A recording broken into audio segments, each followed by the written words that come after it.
have touched upon re-education and wiping off our identity from this world. These are the aspects of genocide.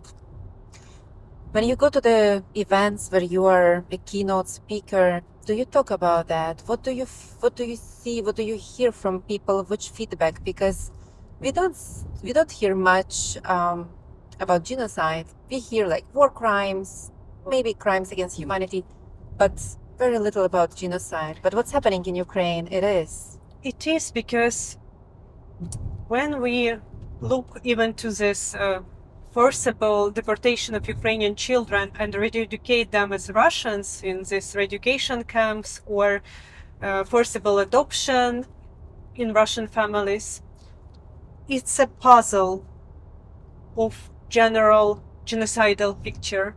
Like, it's one component of genocidal policy.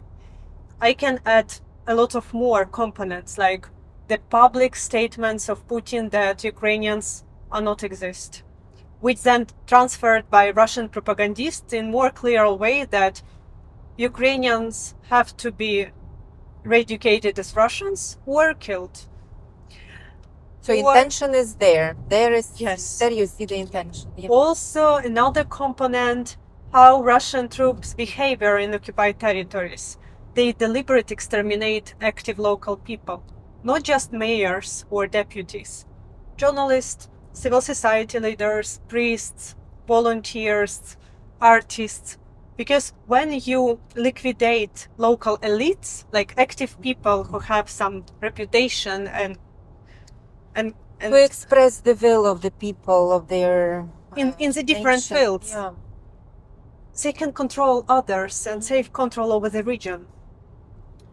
Also, when Russians came, they prohibited Ukrainian language and Ukrainian culture, and you can be subjected to torture and painful death only for visible sign with Ukrainian identity. I remember this very sensitive and touching video from Kherson region, where people dug the Ukrainian flag was hidden in earth because they're afraid to keep them in their own flat, and they not liquidate this Ukrainian flag. They hide them. They hide it. I saw the video. Yes, and it was very touching.